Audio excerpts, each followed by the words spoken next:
Program Love Your Child memberikan banyak tips kepada para orang tua dalam mendidik anak-anaknya.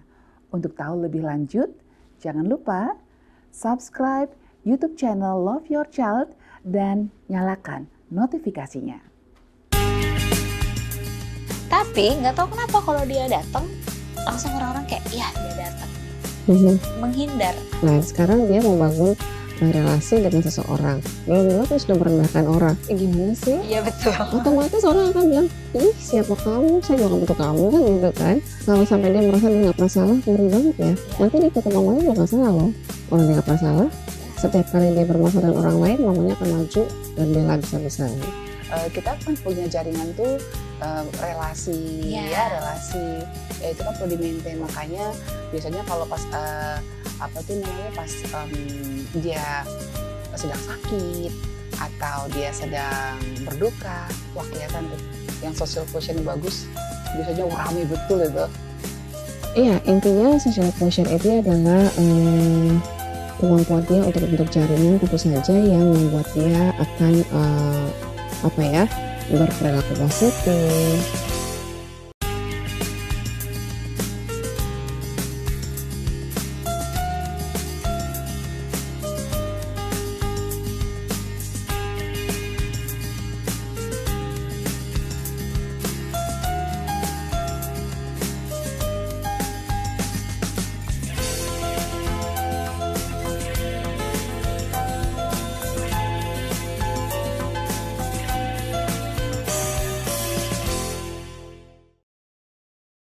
Shalom pemirsa Hope Channel dimanapun Anda berada, kita bertemu kembali dalam program Love Your Child, satu program yang mengajak kita untuk mendidik dan mengasihi anak-anak menjadikan generasi yang lebih baik.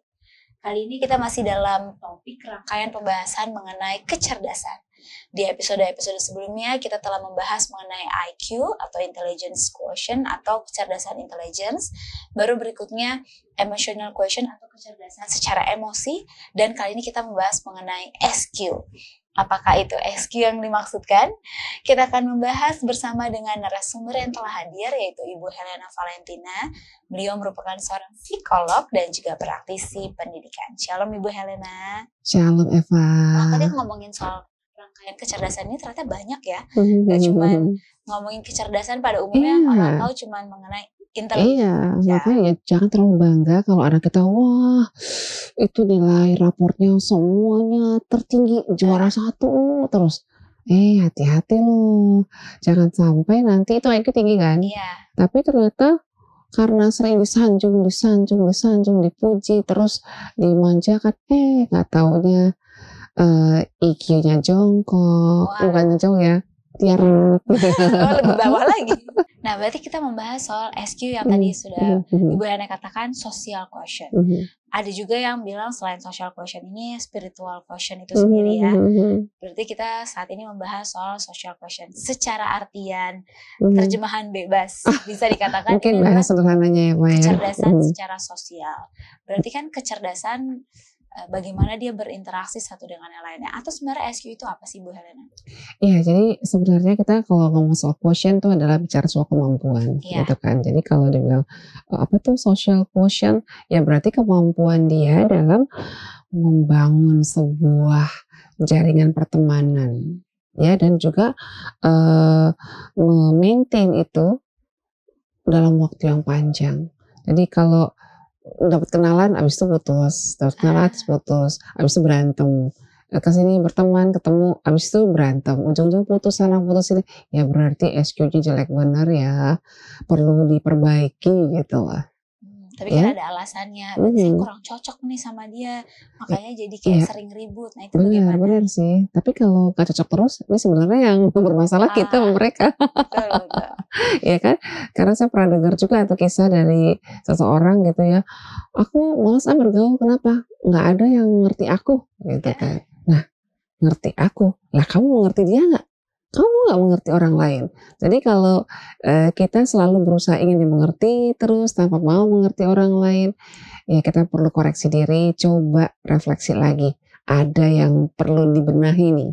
gitu kan, bahwa hidup ini kan harus take and give, bahwa kita perlu juga untuk berada di sisi orang lain seperti halnya untuk mengembangkan emotional quotient itu kan perlu belajar empati kan, Betul. dan itu perlu dilatih dan itu bisa dilatih dan sejak dini dilatih semakin baik. Makanya biasanya anak-anak yang tumbuh di lingkungan keluarga yang kompak, bahagia, otomatis anaknya akan tumbuh jadi anak yang jadi gelas yang penuh, bisa mengairi orang-orang yang di sekitarnya. Karena apa? Karena curahan kasih sayangnya sudah berlimpah dia terima sejak kecil, dan mungkin empati dari orang tua juga cukup besar dia terima pelajarannya dalam kehidupan dia semasa kecil sampai dia bertumbuh dan meninggalkan rumah itu gitu ya. Tapi kalau misalnya dibilang social quotient ini apakah karena mama papanya baik, lalu anaknya baik? Belum tentu juga sih. Mama papa hadir gak dalam keseharian, dalam dalam percakapan, dalam makan bersama, dalam kegiatan rekreasi bersama, hadir nggak orang tuanya? Ya kan, walaupun mama papanya baik, tapi kalau yang dikejar adalah karir terus, ya jangan berharap banyak lah anaknya akan mempunyai social quotient yang tinggi. Kayaknya aku bolak-balik ngomong soal waktu ya buat anak ya.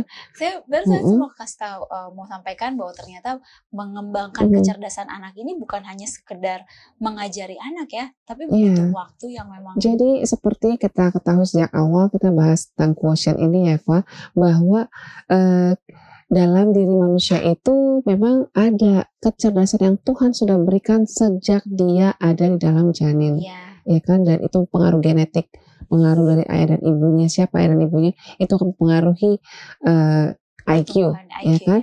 Tapi kalau emotional, social, dan nanti kita juga akan bahas adversity quotient ya di lain waktu. Itu semuanya adalah seperti organ-organ tubuh kita yang vital ya, seperti misalnya otak, mata, jantung. Nah itu semua kan kita nggak bisa bilang bahwa otak lebih penting, mata lebih penting. Coba otaknya bagus tapi matanya nggak ada, gimana? Gak seimbang juga, nggak nyaman kan, nggak bahagia kan. Nah seperti itulah. Jadi kalau IQ-nya tinggi, oke, bagus, otaknya bagus. Nah sekarang emotional quotient-nya mungkin jantungnya kurang berfungsi dengan baik kan juga akan bermasalah buat dia. Nah jadi kita perlu tingkatkan semuanya, dan kali ini tentang social quotient, dimana kita perlu meningkatkan kemampuan anak kita untuk bisa belajar membentuk jaringan pertemanan dan juga memaintain pertemanan itu dalam jangka waktu yang lama. Jadi senang juga ya kalau ada grup-grup reuni, ya kan. Tapi akhirnya kadang-kadang grup reuni jadi pecah karena ada 1-2 yang egois ya, artinya menyebarkan pahamnya, merasa dia paling benar, sehingga yang tidak sepaham sama dia merasa tersingkir, dan akhirnya jadi di grup ini mendingan saya keluar aja. Nah itu kan, seperti ini kan sangat disayangkan. Kalau misalnya sama-sama bisa punya kemampuan empati yang tinggi, kemampuan toleransi yang tinggi di antara grup itu, mestinya kan akan berlangsung lama, enak loh menjalani hari-hari dengan teman-teman yang kita tahu ada di sana, di sini gitu ya. Saya kalau pas ke luar kota gitu ya, terus saya bilang sama teman-teman saya, aku ada di kota ini loh, hubungin si ini, teman kita satu angkatan ada loh di sana. Terus saya telepon, halo, kamu di sini ya? Helen, kamu di mana? Terus aku di hotel ini. Wah, rame-rame, senang banget rasanya, senang sekali. Jadi rasanya hidup ini kita nggak sendirian, kita punya teman walaupun mungkin di tempat yang baru sama sekali. Nah ini yang dibutuhkan untuk membentuk yang namanya ada kemampuan SQ itu. Dan kemampuan tadi katakan SQ itu nggak serta-merta terjadi begitu saja ya Bu Nana ya. Ini harus dibutuhkan pengelolaan. Nah apakah anak-anak yang memiliki SQ yang baik ini karena orang tuanya juga memiliki SQ atau pola asuh, terbentuk anak ini karena pola asuh dari orang tuanya? Atau ada cara lain? Iya. Ada banyak cara untuk meningkatkan social quotient dari setiap kita ya, termasuk kita loh yang dewasa ya, dan juga anak-anak. Karena gini, social quotient kita mungkin kalau IQ kan waktu dia balita barangkali mulai diukur gitu ya, atau mungkin udah umur 10 tahun diukur atau 12 tahun diukur, kurang lebih seperti seperti rel gitu, tidak akan jauh dari ya. Jadi hasil misalnya skornya itu A misalnya atau 130 misalnya pada saat dia diukur umur 15 tahun. Nanti waktu 10 tahun kemudian ya kurang lebih sama kalau tesnya benar dan juga yang memberikan tes benar, tata laksananya benar dan juga yang menganalisa juga orang yang tepat. Itu pastinya nggak akan jauh-jauh gitu. Tapi kalau yang namanya social quotient itu bisa berubah, Pak. Ya, jadi dulunya mungkin karena dia terabaikan, dia anak jalanan, ya kan, sehingga dia kurang terampil untuk bisa membuat orang lain tuh suka sama dia karena apa namanya tidak pada tempatnya bicara dan seterusnya. Tapi kan ketika dia mungkin akhirnya bisa masuk ke satu komunitas atau mungkin dia diadopsi atau mungkin dia bisa berkenalan dengan orang yang punya social quotient yang baik, bisa ketularan, Fa, bisa meningkat. Gitu. Nah ini kita masih akan membahasnya. Kalau begitu, apa yang harus dilakukan para orang tua untuk meningkatkan SQ khususnya pada anak-anak? Tetaplah bersama kami di Love Your Child.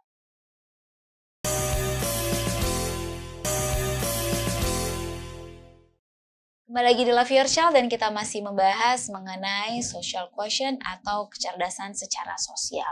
Kembali tadi kita sedikit mengulas ya Ibu Helena ya. Kalau social quotient ini adalah kemampuan seseorang untuk membentuk jaringan pertemanan dan juga memaintainnya dalam waktu yang lama. Dan memaintainnya. Karena kadang kita lupa kita udah bersahabat sama siapa, berteman, tapi kita nggak memaintain nih. Sehingga mungkin jadinya hubungan sosial kita kurang baik dengan orang lain. Benar. Nah, karena ini sudah berhubungan dengan quotient yang sebelumnya ada IQ dan juga EQ dan tadi Ibu Hana sempat singgung juga, saya pernah lihat ada satu bisa dibilang satu kasus lah di lingkungan. Dia ini orang pinter, bisa dikatakan pinter. Wah, beruntung dong ya.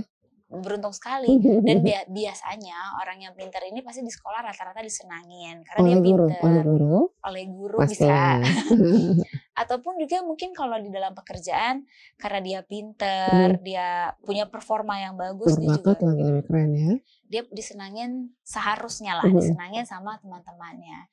Tapi nggak tahu kenapa kalau dia datang langsung orang-orang kayak ya dia datang nih menghindar. Apakah ini sosial quotient-nya terganggu juga atau tidak terbentuk dengan sempurna? Sangat bisa jadi ya, Pak. Sangat bisa jadi karena memang kan untuk untuk bisa membangun sebuah pertemanan itu kan perlu ada kerendahan hati. Kerendahan hati. Kalau kita sudah mulai meninggikan diri sendiri, kita merasa bahwa saya bisa segalanya, kamu nggak bisa ya? Aku bisa, itu kan sakit loh. Orang dengar kan, iya deh, kamu deh ya paling hebat lah. Kamu tinggal di mana? Oh, saya Jaksel. Kamu? Ya ilah, di sana jauh banget ya, tempat jin buang anak ya. Siapa yang mau berteman dengan orang seperti itu? Ya kan? Ibu Helena. Saya jadi terpikir sekarang berarti ada juga nih orang yang dia mau mencoba kedekatannya dengan orang lain dengan meninggikan dirinya dengan anggapan supaya dia diterima dong di kalangan itu. Tapi ternyata malah dia dijauhi karena itu ya Bu Helena. Iya, atau bagaimana? Karena bagaimanapun tidak ada satupun manusia yang ingin direndahkan kan. Iya. Nah sekarang dia membangun relasi dengan seseorang. Belum dia sudah merendahkan orang. Gimana sih? Iya betul. Otomatis orang akan bilang, ih siapa kamu? Saya juga gak butuh kamu kan gitu kan. Oke, kamu jago matematika, jago musik, jago segalanya. And I don't need you. Gitu kan. Ya, terus harus bilang wow gitu. Jadi seringkali hal-hal seperti ini lupa diajarkan oleh orang tua. Bahwa kita perlu juga untuk bersikap low profile, rendah hati. Biarlah orang lain yang meninggikan kita gitu loh. Seperti tulisan di Alkitab kan, biarkan orang lain yang memuji kita, jangan kita. Iya. Gitu, jangan pernah mulut kita memuji diri sendiri gitu. Nah, kadang-kadang orang tua itu tanpa sadar memuji-muji anaknya depan orang banyak secara berlebihan gitu kan. Mungkin maksudnya baik ya supaya anaknya bisa terjadi seperti yang dia ucapkan. Tapi jangan lupa anak-anak yang sering dipuji berlebihan seperti itu akan membuat dia merasa bahwa memang dia begitu dan sudah selayaknya dia akan dihormati di mana-mana. Jadi ketika nggak ada mamanya lalu dia nggak dihormati, dia merasa sakit kepala itu.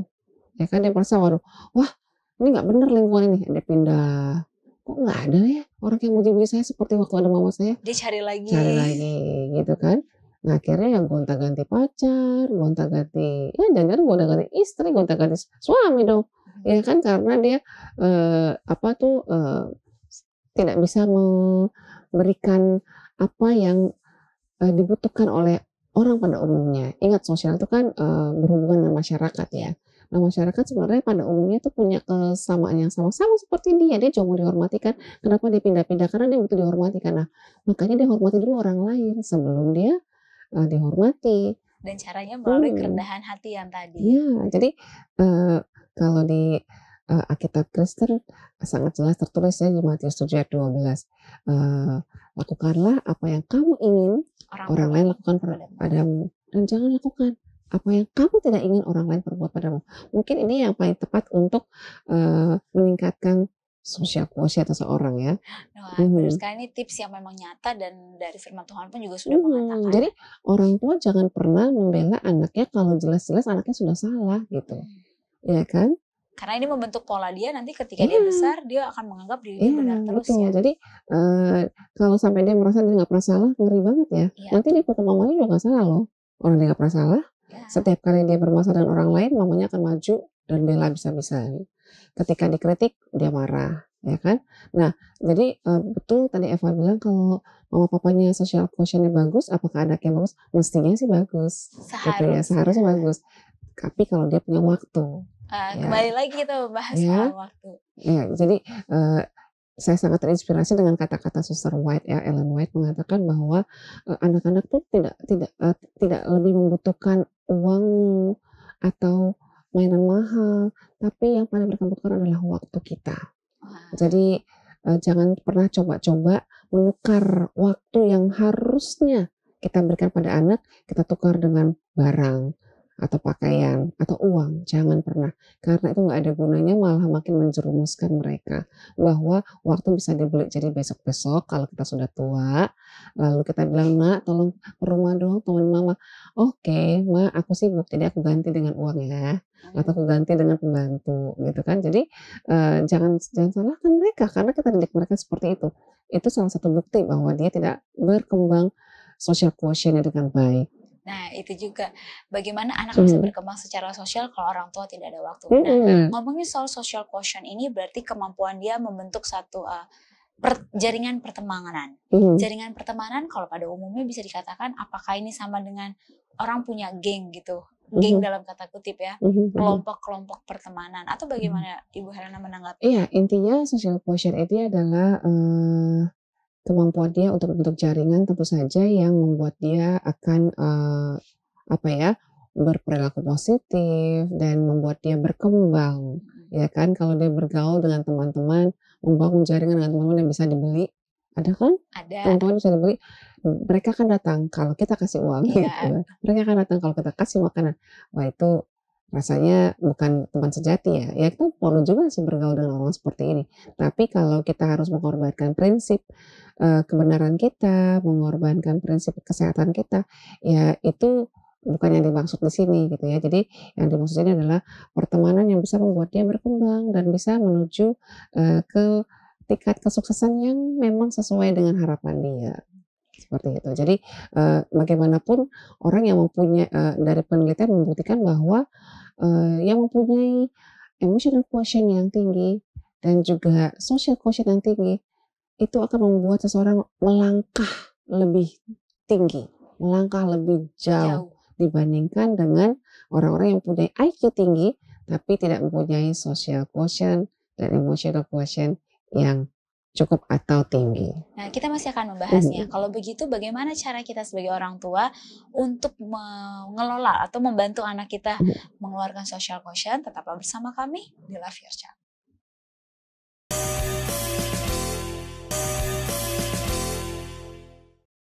Kembali lagi di Love Your Child dan kita masih membahas mengenai social quotient atau kemampuan bersosial, kecerdasan sosial bisa dikatakan. Tadi sudah dijelaskan apa-apa saja artinya dan apa coba Eva?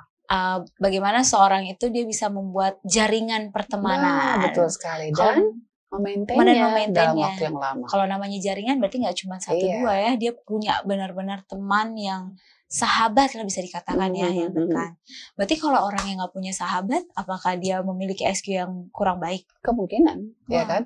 Dan nggak juga sahabat sih, Fa. Jadi kita kan punya jaringan tuh relasi, ya relasi itu kan perlu di-maintain. Makanya biasanya kalau pas pas dia sedang sakit atau dia sedang berduka, wah kelihatan tuh yang social quotient bagus biasanya ramai betul itu ya, ramai betul. Tapi kalau yang dia kurang gaul, yang nggak peduli sama orang, sepi sekali gitu kan. Tapi kalau misalnya dia memang suka menolong orang, suka berderma ya, suka nyumbang. Nah, ini salah satu ciri-ciri orang yang social quotient bagus tuh suka nyumbang secara ide dan lain sebagainya. Suka nyumbang ide, tenaga, waktu, perhatian, waktu dan uang kalau dia punya gitu. Itu akan membuat banyak orang seperti ada ikatan dengan dia. Jadi ketika kita sedang punya masalah, ya dengan sendirinya akan bermunculan tuh orang-orang yang mau tolong.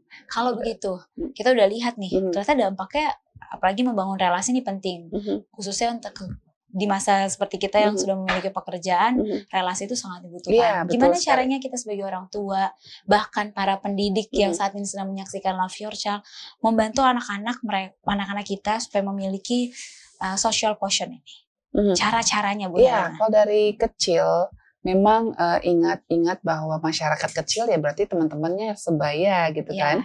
Nah, orang tua sebaiknya jangan alergi ketika ada teman-teman anaknya ke rumah. Bagusnya difasilitasi. Nah, ini dia. Ingat loh, jadi kalau yang emotional quotient yang bagus itu dia akan muncul dalam bentuk karakter dia yang peduli pada teman, dan dia juga mengerti diri sendiri, bisa kendalikan emosinya dan sebagainya. Karakternya kebentuk. Tapi kalau social quotient bagus, karisma yang terbentuk. Kayaknya dia ngomong tuh kita pengen lihat terus. Kenapa? Ya karena dia sudah berlatih kan. Sejak kecil ngomong dengan depan teman-temannya, kan bergaul. Bayangkan kalau di rumah terus, ya kan, di rumah terus ketemu cuma mamanya, papanya, mbaknya, udah, ya kan, nggak ketemu siapa-siapa lagi, paling mungkin ke tempat ibadah cuma sebentar pulang. Gak ada interaksi yang intens gitu ya, maksudnya pelatihan untuk berbicara, bersosialisasi, mengerti perasaan orang lain, kapan saatnya berderma, kapan saatnya kita minta tolong. Dia nggak dapatkan itu dengan cukup, sayang kan. Mama kadang-kadang kan nggak minta tolong terus-terusan kan, malah dia nolongin terus gitu. Jadi dia merasa oh hidup ini perlu ditolong terus. Nah jadi akan terbentuk anak yang berkarisma. Contoh presiden kita lah Pak Jokowi, kan sejak kecil kita baca biografinya. Sejak kecil dia bergaul gitu. Dia bergaul, dia bermain dengan teman-teman dengan berbeda latar belakang agama, latar belakang pendidikan, bahkan juga tinggi badannya beda, terus jenis kelaminnya berbeda. Dia gaul dengan berbagai jenis teman dan akhirnya dia terbentuk jadi orang yang berkarisma. Kita lihat sekarang bagaimana presiden kita berbicara gitu. Luar biasa kan? Dia bisa empati dengan orang lain dan seterusnya. Nah, pertama adalah kita mengajak anak kita gaul dalam artian berteman dengan siapa saja. Jadi sebaiknya jangan alergi kalau anak kita bergaul dengan yang strata ekonomi mungkin di bawah gitu ya. Atau mungkin berbeda agama. Atau mungkin berbeda latar belakang budaya. Yang penting mereka tidak toksik gitu kan. Ya kan, kalaupun toksik ya kita coba perbaiki, kalau nggak bisa ya memang perlu dihindari juga sih. Kalau kecil-kecil udah nawarin rokok, wah repot juga nih. Ini juga berbahaya. Saya aja yang masih punya anak kecil langsung jangan ya. Deh, nah gitu. Kalau itu kan bagaimana kita mengenalkan supaya anak kita berteman dengan siapa saja. Lalu dengan memaintainnya ini bagaimana Bu Helena? Nah, kan setiap kita pasti pernah ulang tahun, temennya juga ulang tahun. Ya kita mau kan dihargai, ayo hargai dulu temennya. Temen kamu ulang tahun kapan tuh? Terus kamu dapat undangan ya, ayo kita bungkus kado yuk. Jangan pelit juga dong gitu kan. Aduh, apaan sih ulang tahun, saya harus keluar duit dong. Itu terlalu murah untuk membayar sebuah pencapaian anak yang akhirnya tumbuh menjadi berkarisma loh. Ya kan, sangat murah. Oke, kita mungkin minta orang lain ngajarin anak kita, tapi kan teori. Betul. Tapi kalau dia langsung bergaul dengan teman-temannya, ikut merasakan pada saat temannya senang, ya senang pada saat temannya senang, sedih ketika temannya sedih, kan itu kan pelajaran yang mahal. ya kan kursusnya nggak ada gitu kan. Saya juga nggak pernah nemuin ada kursus seperti itu, Bu Helena. Nah itu dia kan. Jadi kalau kita cuma beli hadiahnya mungkin buku tulis atau pensil kan murah banget sih dibandingkan dengan dampak yang kita akan dapatkan. Tapi kalau Seneng kan kalau anak-anak kita punya karisma yang baik kan. senang pastinya. Tapi kalau dipikir-pikir nih Bu Helena, kayak lebih mudah mengajari anak untuk senang bersama-sama dengan teman daripada mengajari anak yang sedih. Contoh, misalnya di kelas ada teman yang tidak ditemani atau terus mikiran, kita mau ngajarin anak kita untuk berteman, tapi mungkin terpikir sama anak kita, ih ngapain temenan sama dia, nanti dijauh, itu bagaimana Bu Helena? Iya, seharusnya memang di sekolah itu guru-guru adalah orang tua, ya adalah mama papa mereka di sekolah. Mestinya guru-guru itu peka, kan mereka bisa melihat siapa di sekolah yang mungkin kok kurang gaul ya, harusnya diajak untuk sharing, untuk refleksi, kenapa ya kira-kira gitu kan? Iya soalnya dia selalu menolak kalau aku ajak bermain. Terus kita panggil, ternyata teman-teman ini saya pernah ngalamin gitu ya, ini teman ini gak ada temannya gitu. Terus ketika dipanggil teman-temannya, kenapa kamu gak main sama dia? Habis dia curang dulu. Kalau main petak umpet kita belum tuh, gak sampai 10 kan, belum 10 udah buka mata gitu. Nah kan saya bilang, nah kan jadi kamu juga gak mau kan kalau dicurangin, kamu gak boleh curang. Tapi kan aku gak menyakiti. Loh yang namanya curang itu bukan cuma menyakiti gitu ya, tapi tidak memenuhi komitmen, tidak memenuhi kesepakatan, itu juga menyakiti nak. Akhirnya kan mereka ketangkep terus, orang belum sempat ngumpet ketangkep kan. Jadi mereka udah sebel duluan sama temennya. Jadi gak perlu lagi dicek berteman gitu. Nah kan hal-hal seperti itu kan bisa diselesaikan. Anak ini memang anak yang rumahan, nggak pernah main, jadi ya memang nggak terbiasa gitu loh untuk bermain petak umpet yang ada aturan main. Kan yang namanya melatih anak kejujuran itu di lapangan bermain lebih bagus, Betul. ya kan? Dia bisa sportif, jujur pada saat bermain, dia juga akan jujur pada saat dia belajar, pada saat ujian, pada saat apapun gitu. Bahkan sampai nanti dia dewasa pun dia terbiasa dengan sportif. Jadi pertama tadi kan kita latih dia untuk berteman ya. Yang kedua berlatih untuk bisa merasakan apa orang lain rasakan, ikut senang ketika orang lain senang. Kalau teman ulang tahun ikut datang lah gitu kan.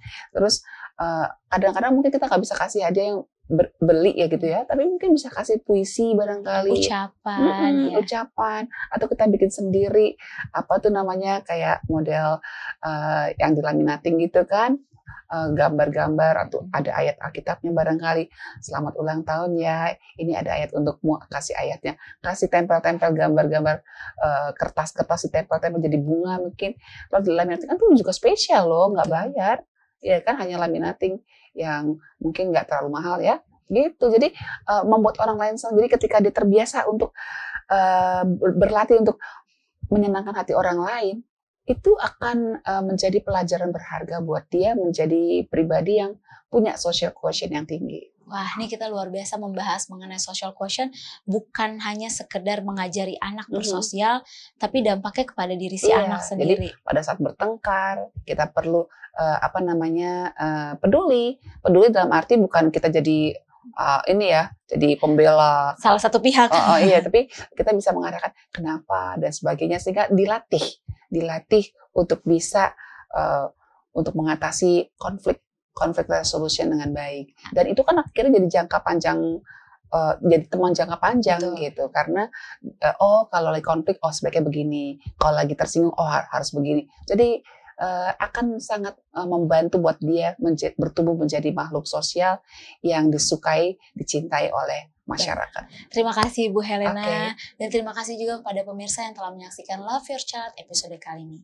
Tetap cintai anak Anda, latihlah anak Anda untuk membentuk social quotient. Tetaplah bersama kami, sampai bertemu di episode berikutnya. Cintai anak Anda untuk jadikan generasi yang lebih baik. Shalom, Tuhan memberkati.